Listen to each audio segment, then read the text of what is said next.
شروع اللہ کا نام لے کر جو بڑا مہربان نہایت رحم والا ہے۔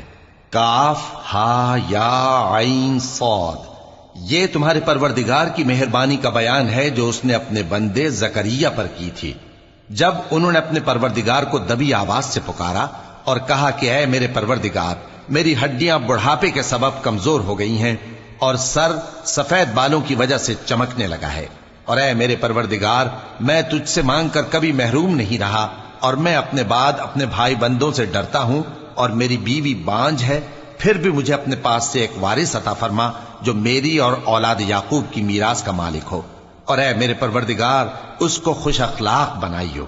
فرمایا اے زکریا، ہم تم کو ایک لڑکے کی بشارت دیتے ہیں جس کا نام یحییٰ ہوگا، اس سے پہلے ہم نے اس نام کا کوئی شخص پیدا نہیں کیا۔ انہوں نے کہا کہ پروردگار، میرے ہاں کس طرح لڑکا ہوگا جبکہ میری بیوی بانجھ ہے اور میں بڑھاپے کی اس حالت کو پہنچ گیا کہ سوکھ گیا ہوں؟ حکم ہوا کہ اسی طرح ہوگا۔ تمہارے پروردگار نے فرمایا ہے کہ مجھے یہ آسان ہے، اور میں پہلے تم کو بھی تو پیدا کر چکا ہوں اور تم کچھ چیز نہ تھے۔ کہا کہ پروردگار، میرے لیے کوئی نشانی مقرر فرما۔ فرمایا نشانی یہ ہے کہ تم صحیح و سالم ہوتے ہوئے 3 رات دن لوگوں سے بات نہ کر سکو گے۔ پھر وہ عبادت کے حجرے سے نکل کر اپنی قوم کے پاس آئے تو ان سے اشارے سے کہا کہ صبح و شام تسبیح کرتے رہو۔ فرمایا اے یحییٰ، ہماری کتاب کو مضبوطی سے تھامے رہو، اور ہم نے ان کو لڑکپن ہی میں دانائی عطا فرمائی تھی اور اپنے پاس سے شفقت اور پاکیزگی دی تھی، اور وہ پرہیزگار تھے اور وہ اپنے ماں باپ کے ساتھ نیکی کرنے والے تھے اور سرکش اور نافرمان نہیں تھے۔ اور جس دن وہ پیدا ہوئے اور جس دن وفات پائیں گے اور جس دن زندہ کر کے اٹھائے جائیں گے ان پر سلام ہے۔ اور کتاب یعنی قرآن میں مریم کا بھی تذکرہ کرو، جب وہ اپنے لوگوں سے الگ ہو کر مکان کے مشرقی حصے میں چلی گئیں، پھر انہوں نے ان کی طرف سے پردہ کر لیا تو ہم نے ان کی طرف اپنا فرشتہ بھیجا، سو وہ ان کے سامنے ایک خوبصورت مرد کی صورت میں آیا۔ مریم بولی کہ اگر تم پرہیزگار ہو تو میں تم سے بچنے کے لیے رحمان کی پناہ لیتی ہوں۔ فرشتے نے کہا کہ میں تو تمہارے پروردگار کا بھیجا ہوا یعنی فرشتہ ہوں، اور اس لیے آیا ہوں کہ تمہیں پاکیزہ لڑکا بخشوں۔ مریم نے کہا کہ میرے ہاں لڑکا کیوں کر ہوگا جبکہ مجھے کسی مرد نے بطور شوہر چھوا تک نہیں اور میں بدکار بھی نہیں ہوں۔ فرشتے نے کہا کہ یوں ہی ہوگا۔